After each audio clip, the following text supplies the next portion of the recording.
A beautiful island off the African coast would be a dream destination for holidaymakers. But a bomb at the airport diverts two jumbos to a tiny airstrip. In just 8 minutes, the worst aviation accident of all time takes the lives of 583 people. Now, with cutting-edge computer technology, we reveal exactly what went wrong. Disasters don't just happen. They're a chain of critical events. Unravel the fateful decisions in those final seconds from disaster.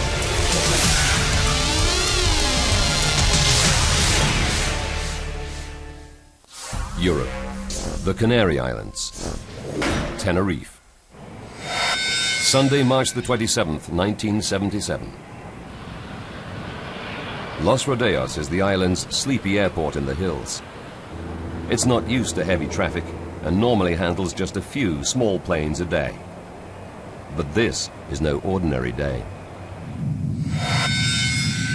12 noon.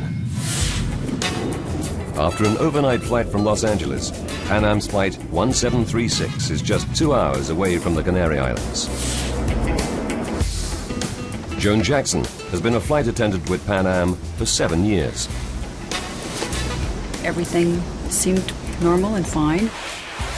Sometimes you get passengers that you wish were on somebody else's flight, but these were all really wonderful people, and we enjoyed having them on our plane. Jack Ridout is one of the 378 passengers happy that he's on board a 747.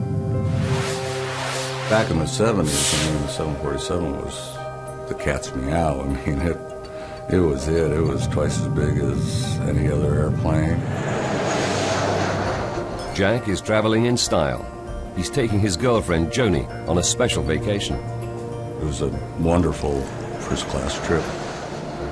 We went to the upper deck. In those days, it was a kind of a cocktail lounge. Very nice. They're heading for Gran Canaria, the third largest of 7 Canary Islands, known for their stunning scenery. But as beautiful as the islands are, they also harbor a number of terrorist groups, eager to free the islands from Spanish rule.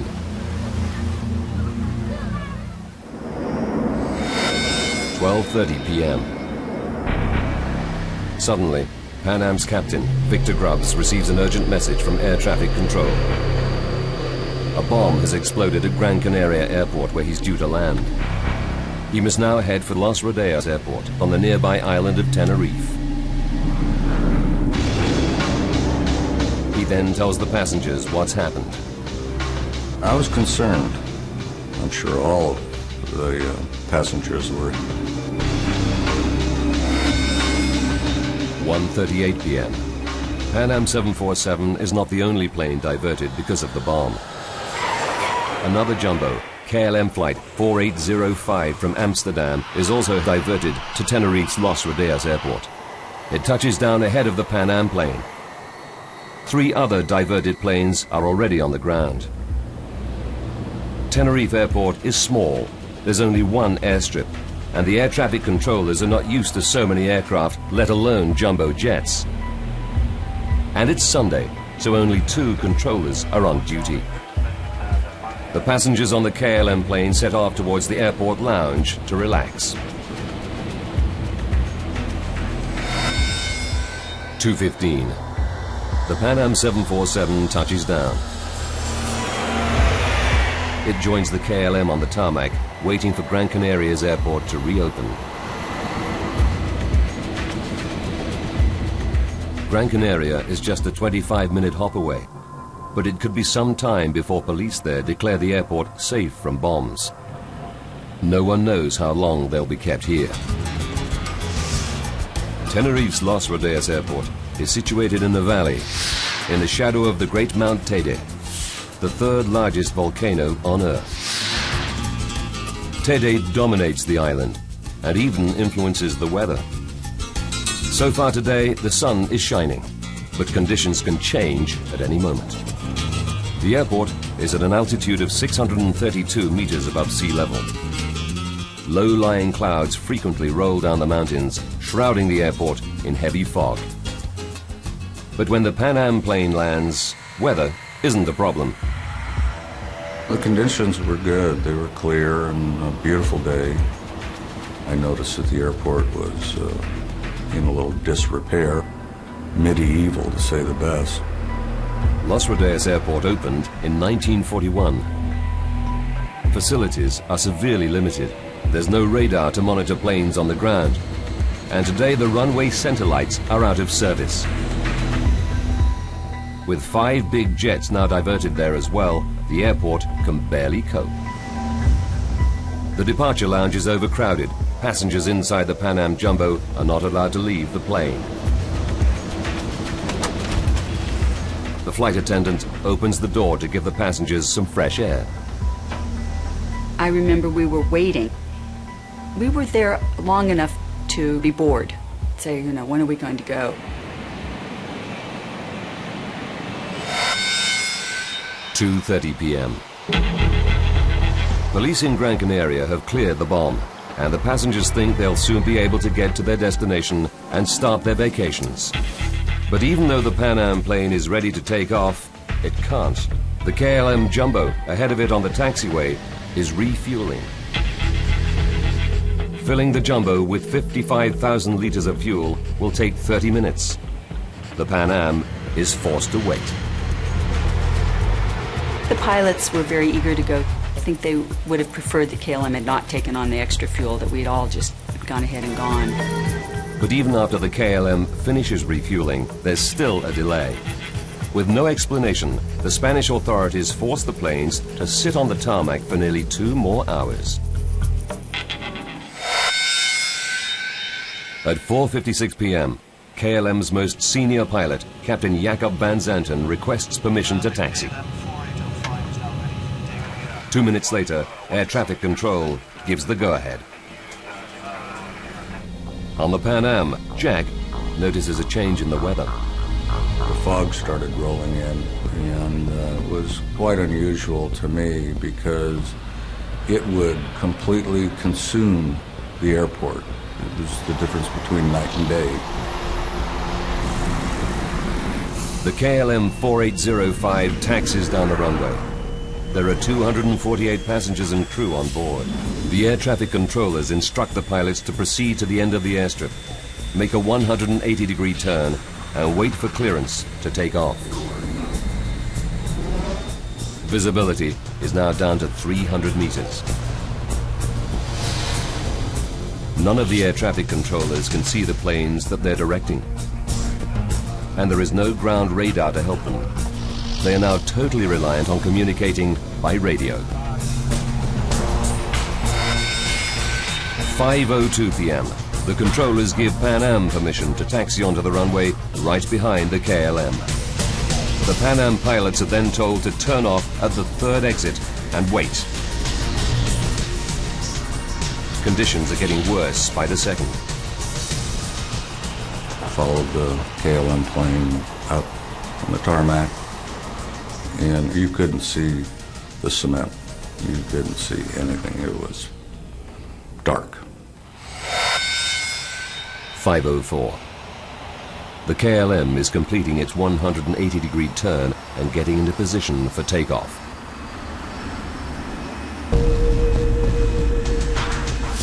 The Pan Am is still taxiing towards the KLM along the runway.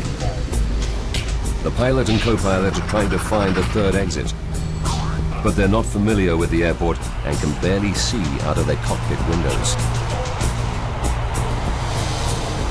I said, look at this fog, we're never going to take off because I can't even see the number 2 engine, which is the inboard engine. And I know we're not going. 5:05. The KLM is in position. After a delay of 3.5 hours, Captain Van Zanten is finally ready to leave. 5:06. Captain Van Zanten releases the brakes. The 747 starts heading down the runway towards the Pan Am, which is still on the airstrip, just 1,400 meters up ahead.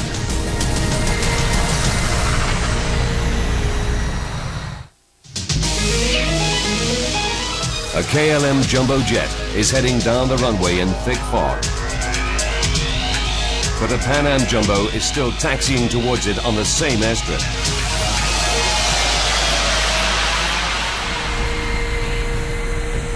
Jack and Joni are in Pan Am's first class.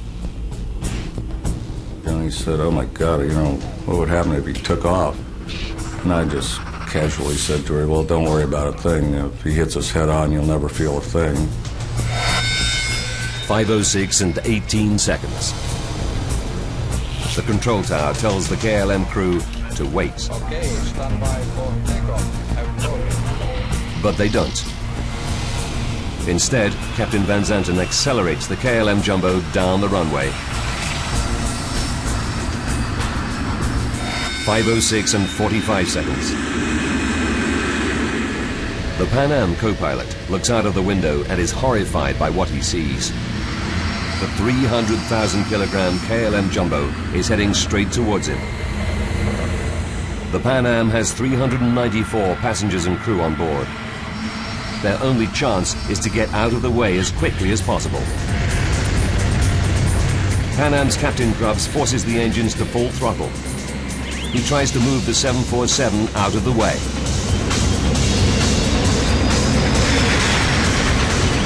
I heard the engines rev, and we made a really hard, sharp left-hand turn.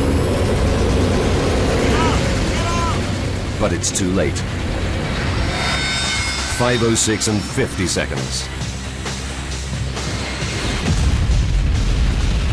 The KLM smashes into the American jumbo at 290 kilometers per hour. Just a shattering noise. I felt like every molecule of air exploded. My only thought was, bombs, it's got to be bombs. And all you could see was the twisted metal parts. Then almost immediately the fire broke out. And I looked around and thought, how are we going to get out? We're trapped.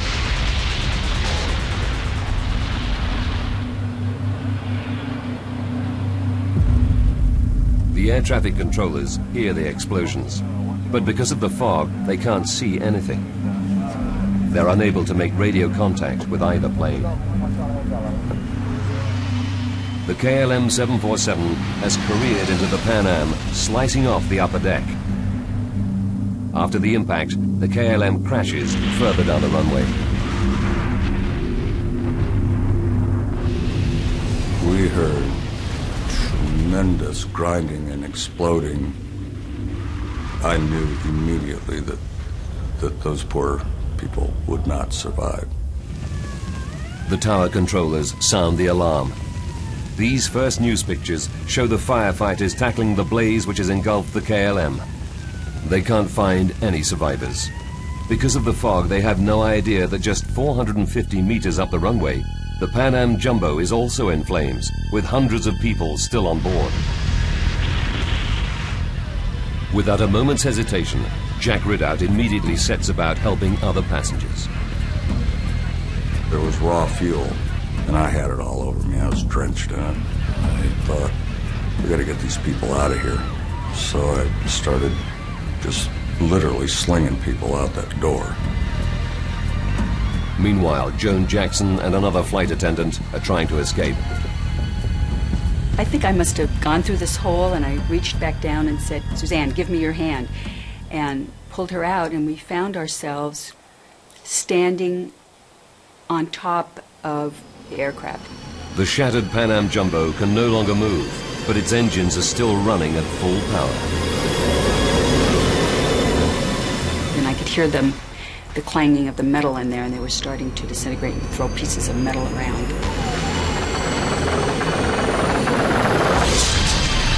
There was another explosion, and the flight attendant who had been helping people was killed instantly. She was decapitated, and it was not a pleasant sight. Joan and her colleague are still stuck on the roof of the plane. And I thought to myself, if we jump, we're going to have broken legs, so we're going to be able to get away from the plane if we have broken legs.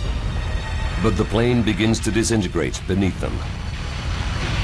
The fuselage where it had broken It was kind of trailing down toward the ground, and I think we all just tried to leap for the ground and kind of get away from the plane. Another explosion blasts Jack out of the plane. Joni told me that I came out back forward. And when I became conscious, she said, "We got to get out of here." And then we kind of staggered as far away from the plane as we could, and then finally the last explosion just took everything out but the wings. Of 396 people on board, there are just 61 survivors. Joan Jackson and her colleague escape with bruises and scratches. We couldn't believe that we had so few people. We just kept looking around for the rest of the people and the rest of the crew. I kept thinking, if I walk around to the other side of the plane, I'm going to find 400 people and all my friends on the crew. But of course that wasn't the case, and we just couldn't believe it.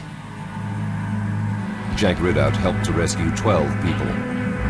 He's left with third-degree burns on his head and arms. I guess this was kind of my own private Vietnam.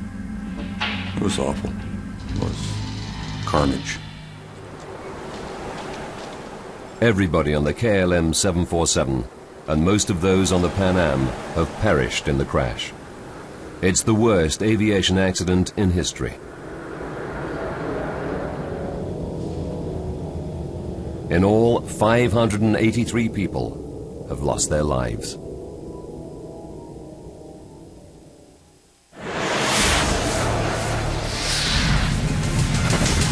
Around the world, people are shocked. The jumbo jet is the most advanced aircraft of its time, but it also carries twice as many passengers as any other commercial plane. And now, the burnt-out remains of two 747s lie scattered on the runway. It took just 8 minutes. Now we rewind the events of that fateful day and go deep into the investigation to reveal what really happened. Advanced computer simulation will take us where no camera can go, into the heart of the disaster zone. The Spanish immediately bring in a team of specialists. Accident investigator Jaime Velarde leaves his home in Madrid at once, reaching Tenerife by first light. When we arrive, we actually notice the sensation of the big catastrophe. Something like phantasmagorical, something of sadness, some sensation of disaster. Jaime Velarde hits the ground running. That is very important in an accident investigation, to be as fast as possible, as rapid as possible, because you see and photograph any evidence in his natural state. Investigators arrive from America and the Netherlands, representing the two countries whose planes have crashed. One of the Dutch team is Frans Earhart, who's stunned by what he sees. We were appalled. It was tremendous, the amount of wreckage. We had never seen that before. Also, I recall that there was a strange smell all around the airfield, which later on we realized that was the smell of burning flesh of all the victims. It was real horrible. This was the worst accident that I've ever seen. Investigators must answer many questions. Why was the Pan Am Jumbo still on the runway? Was there another bomb? Using their official data, we can piece together the deadly chain of events. In the beginning, I didn't suspect anything. That was not the moment of taking conclusions. The only important thing is the evidence, nothing else. The first task is to find the black boxes.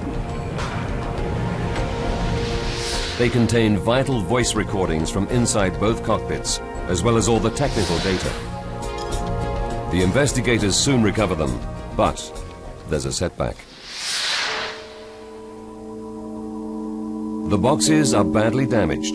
It may take weeks to decipher the recordings. In the meantime, investigators have to rely on the next best thing, the tapes from the air traffic control tower. The tension was enormous because that was the first sign of who was the main reason for the accident.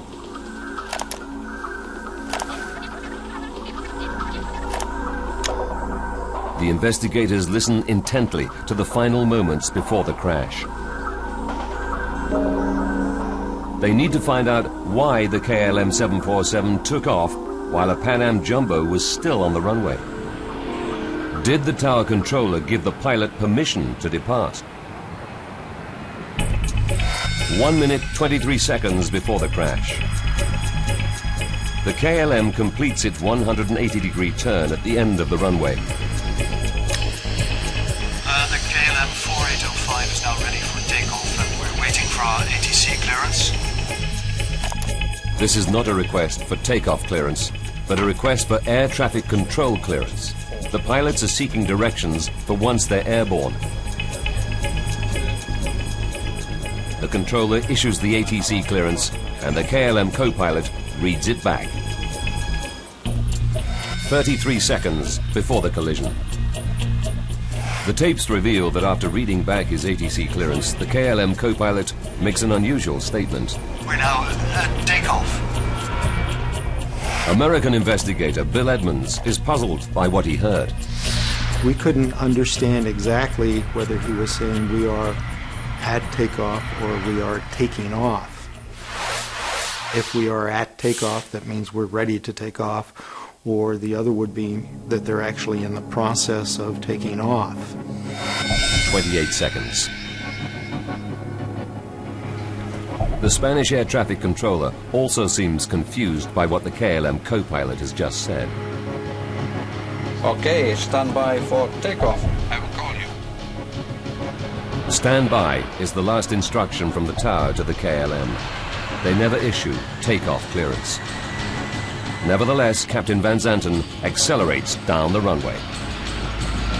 The control tower tapes seem to suggest that the Dutch pilot has made a serious error of judgment. This man, for reasons that we'll have to investigate, took off without permission. Van Zanten is one of Holland's star pilots. He was so highly regarded that KLM used his face in their advertising.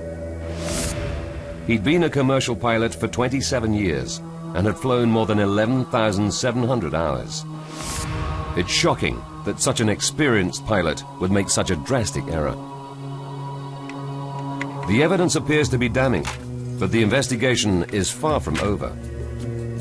Listening to the black box voice recorders is still several days away.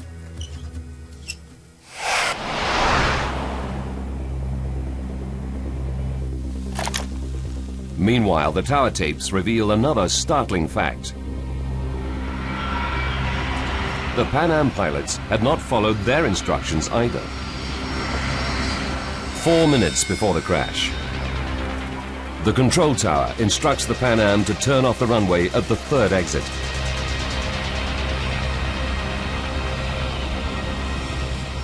But investigators now know that the planes collided further up the runway, near the fourth exit, much closer to the KLM's takeoff position. Why did the Pan Am captain miss his turnoff?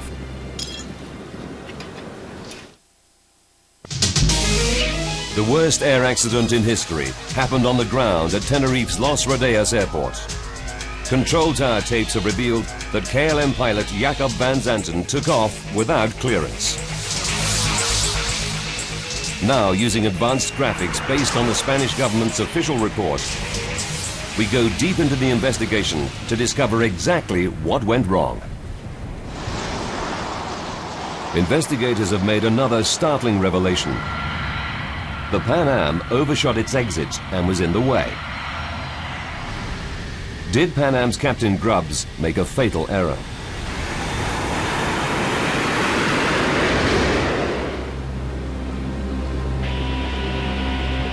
find out, investigators first analyzed the airport layout. Los Rodeos is a small airport with just one airstrip and a taxiway at the side. There are 4 access lanes between the taxiway and the runway. On the day of the crash, controllers at Tenerife have to handle extra planes because the airport at Gran Canaria is closed. They have no choice but to park them on the taxiway. To reach takeoff position, the planes all have to use the runway. Investigators now examine the exact position of the planes on the airstrip moments before the crash. 4 minutes and 46 seconds before impact. The Pan Am follows the KLM onto the runway. The Pan Am crew are using a small diagram to help them locate exit C3, but the exits are not clearly marked, and visibility is getting worse. As they taxi down the runway, they look out of the window to try to count the turnings as they go past them. First, C1, and then C2. The problem is the third exit, C3. There does seem to be some uncertainty on the part of the Pan Am crew as to what taxiway they're supposed to turn off on. However, the tower tapes clearly demonstrate the controller's instructions. Would you confirm that you want the Clipper 1736 to turn left at the third intersection? The third one, sir. 1, 2, 3, third one. 1 minute, 6 seconds to disaster. The Pan Am passes exit C3, continuing on the runway towards the KLM, which is preparing to take off. But exit C3 would have required the Jumbo to make a very difficult turn at an acute angle.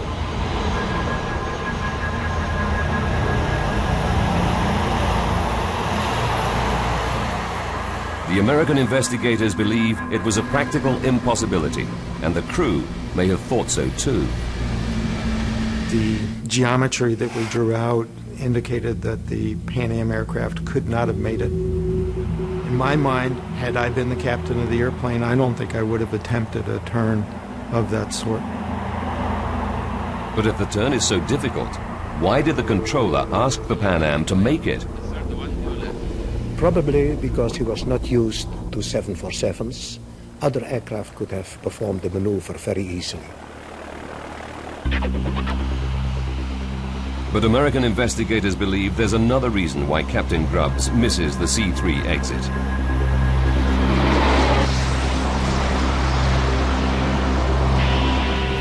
Just at the time he should be leaving the runway at exit C3, the Pan Am pilot is distracted by what he hears on his radio. KLM 4805 is now ready for takeoff and we're waiting for our ATC clearance. They probably would have been listening to the KLM aircraft rather than concentrating on turning off on the taxiway. 35 seconds to go. The KLM co-pilot tells control. We're now at takeoff. Immediately, the Pan Am co-pilot butts into the conversation. We're still taxiing down the runway, the Clipper 1736. Inside the KLM, the pilot and crew are getting all radio transmissions. They should hear that the Pan Am Jumbo is still on the runway ahead of them. But Captain Van Zanten, the most experienced pilot in the Dutch fleet, increases the thrust of his engines and accelerates down the airstrip.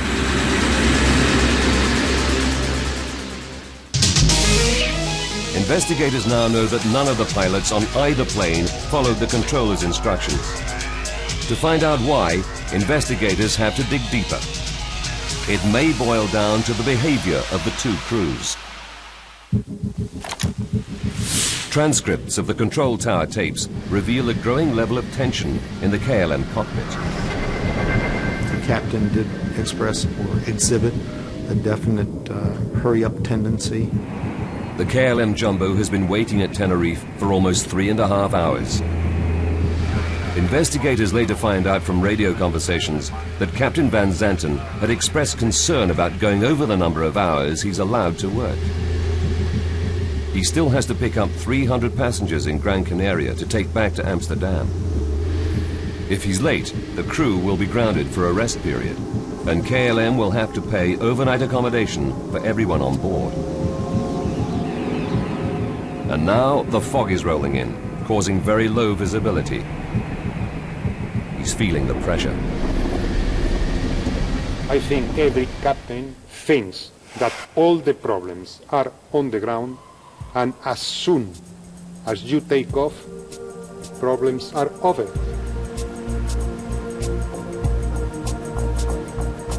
There you are in your kingdom, and you are the person who decides. In the mind of this captain, I think that happened exactly the same. The American Airline Pilots Association also looked into the psychological factors of the case. Star pilot Captain Van Zanten was KLM's senior instructor, and in the last 6 years had spent most of his time training other pilots. If an individual spends too much time in the training center and not enough time out on the line, then he becomes more used to the training environment.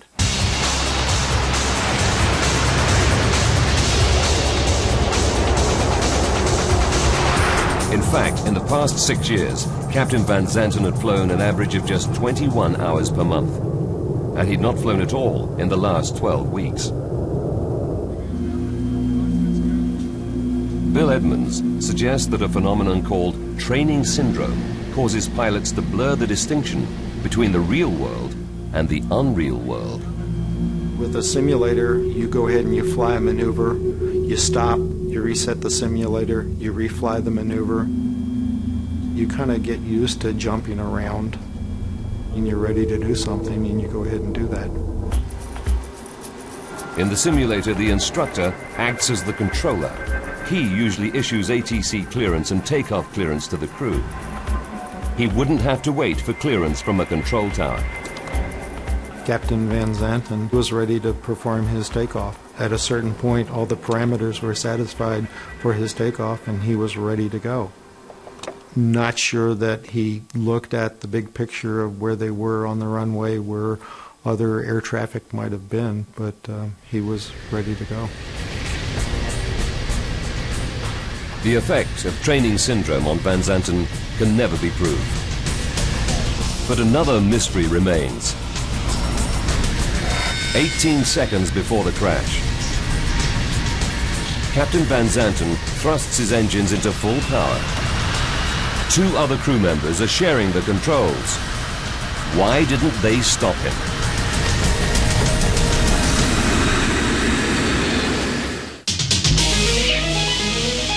Control tower tapes have revealed that KLM's Captain Van Zanten took off without clearance. Investigators have also discovered that the Pan Am Jumbo missed its exit and was in the way. Now investigators are waiting for the evidence from the plane's damaged black boxes. They could reveal new clues. Each 747 has 2 black boxes: the flight data recorder and the cockpit voice recorder, which stores the final 30 minutes of all conversations inside the cockpit. Spanish investigator Jaime Velarde took the black boxes to Washington, where they were examined in the National Transportation Safety Board's special laboratory. It was very, very heavy investigation because you had to analyze practically every one of the recorded voices. So far, investigators have relied upon tapes from the control tower. But 2 weeks into the investigation, they can finally examine the tapes from the black boxes. It can take several days to listen to a half-hour cockpit voice recorder. And you try to identify who's speaking, what they're saying, and what other interactions may be going on. Only when investigators compare the black box tapes from the 2 planes with the recordings from the control tower do they get the full story. they make a dramatic discovery. In the KLM cockpit, the crew didn't hear certain directions that were clearly audible on the control tower tapes. Just when Captain Van Zanten most needed his radio communications, a loud squeal obliterated vital messages. Papa from 1736 report. Patrick Smith is a commercial pilot who studied many air disasters. Communicating to air traffic control the way we do is just so second nature. You don't think of it potentially being something that could break down and kill you. Here, a very simple technological problem lent a hand to this massive accident.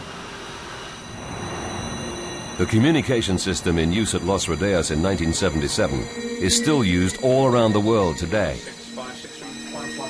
Airplanes communicate with air traffic control using two-way VHF radios. All the planes at the airport tune into the same frequency, so that not only can they receive their instructions, they can also hear what's going on around them. But the system has limitations. It's not the same as speaking over the telephone where two people can talk at a time. The best way to picture it is if anybody's ever used a walkie-talkie, you click and you speak. Only one person can speak on that frequency at a time. Everyone must wait their turn. A problem occurs when two or more people try to use the frequency at the same time. It causes a loud, noisy squeal, known as a heterodyne. Hearing a heterodyne on an open frequency is 999 times out of 1,000. It's an innocuous phenomenon. But the accident at Tenerife was that 1 in 1,000, where the heterodyne was not harmless. 67 seconds before impact. Captain Van Zanten has completed his difficult 180-degree turn at the end of the runway. The flight data recorder reveals that he opens the throttle. The cockpit voice recorder reveals that the co-pilot is alarmed. Wait a minute. We don't have an ATC clearance. Captain Van Zanten's reply is curt. No, I know that, but go ahead, ask. 44 seconds before impact. While the KLM co-pilot is reading back the ATC clearance to the controller, the data recorder reveals that Van Zanten has already begun to accelerate. He doesn't wait for the co-pilot to finish. 37 seconds. We're going. But the Pan Am Jumbo is still taxiing on the runway. From the tower tapes, investigators know the controller told the KLM plane to wait for takeoff clearance. Okay, stand by for takeoff. I will call you. At that exact moment, the Pan Am cockpit tapes reveal that the Pan Am crew also respond. We're still taxiing down the runway, the Clipper 1736. They're both responding at the same time. But the KLM cockpit tape reveals that because both Pan Am and the controller speak at the same time, it creates a heterodyne. Okay. Captain Van Zanten simply hears the word, OK. He doesn't hear the controller. Okay, stand by for takeoff. I will call you. Nor does he hear the Pan Am. We're still taxiing down the runway, the Clipper 1736. He continues accelerating down the runway. Either one of those statements should have stopped him in his tracks, but because those two transmissions were made simultaneously, all he heard was a garbled noise. Just 28 seconds later, the KLM Jumbo smashes into the Pan Am.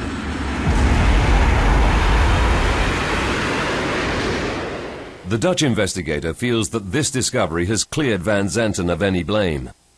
This was a breakthrough in our investigation, and I'm pretty sure that if the KLM had heard these messages, he would not have continued his takeoff. The interference happened 30 seconds before impact, blocking 2 vital messages.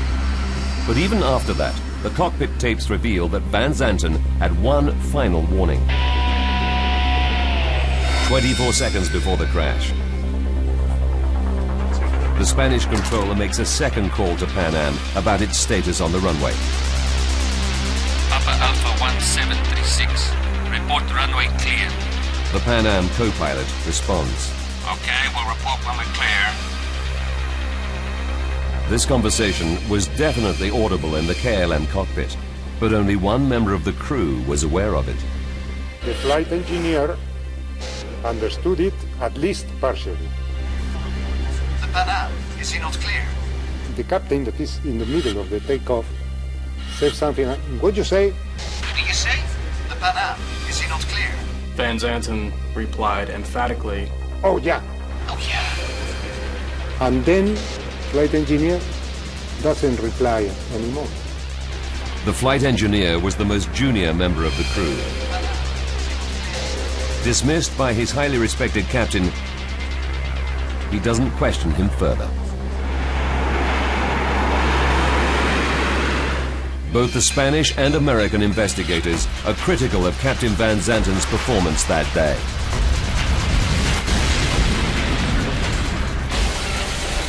But the final analysis shows that fate was against him. Captain Van Zanten took off without clearance and crashed the KLM Jumbo into a Pan Am 747 on the same runway. However, investigators now discover that he made one final attempt to avert disaster. Just seconds before he slammed into Pan Am, Captain Van Zanten tried to lift the KLM plane over the top of it. He pulled the nose up so sharply that the tail scraped the runway. He nearly made it. The nose and front wheel cleared the Pan Am, but the Jumbo still couldn't climb high enough. The KLM's #1 engine only had to graze the tip of Pan Am's right side to bring catastrophe. The final irony was that Captain Van Zanten had taken on an extra 55,000 litres of fuel to save refueling time later in Gran Canaria. It was this extra fuel that may have made the Jumbo just too heavy to climb the extra few meters in height that could have prevented the disaster. The refueling of KLM can be considered as a factor. Of course, when you are more heavy, your takeoff run is longer. The disaster at Tenerife was caused by a chain of events combining both human error and technical failure. Pilot and aviation writer Patrick Smith believes that new technology can stop VHF radio squeals and help prevent future accidents. Heterodynes are preventable. There is a blocking device that can be inserted into the communication systems of airliners that prevents simultaneous transmission. Anybody who attempts a simultaneous transmission will be blocked out from speaking over the microphone. Aircraft engineers can fit anti-blocking units for just $13,000. A small amount compared to a new plane's price tag of up to $200 million. However, although some airlines are voluntarily installing them, it's not yet a legal requirement. Investigators finally pieced together the critical events that led to the tragedy at Tenerife. First, the air traffic controllers instructed two 747s to taxi onto the same active runway at the same time. Then, in heavy fog and confused by the runway layout, the Pan Am pilot missed his exit and taxied too far. Just seconds later, Dutch pilot Captain Van Zanten began his takeoff without clearance. Finally, a loud squeal in the KLM cockpit prevented the captain from receiving vital messages which may have stopped him in his tracks.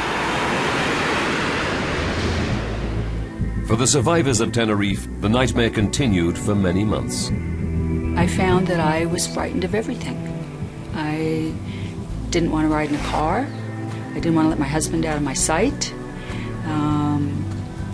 I almost wanted to be in my apartment with the curtains drawn and like you see the people in the movies that are afraid of everything. After counseling, Joan managed to return to flying 3 months later. Well, I'm still a flight attendant today. I have 34 years of flying, and I will probably be flying another 6-8 years.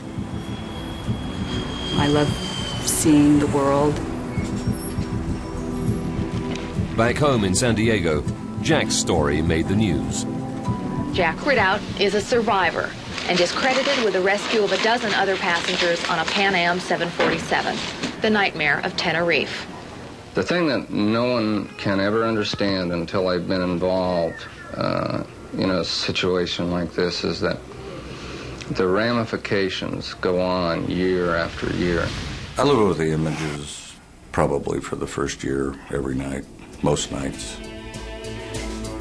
Jack's rescue efforts were recognized by President Carter, who sent him a letter of gratitude on behalf of the nation.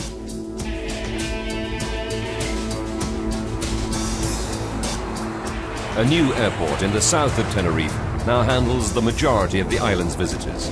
Built at sea level, it rarely suffers from fog. Tenerife's old airport remains open, and the authorities have installed a ground radar system. Since the accident, the airstrip has been used mainly for regional flights between the islands. But today, a vast increase in tourism has seen the return of large aircraft, both landing and taking off, in the fog at Tenerife's Los Rodeos Airport.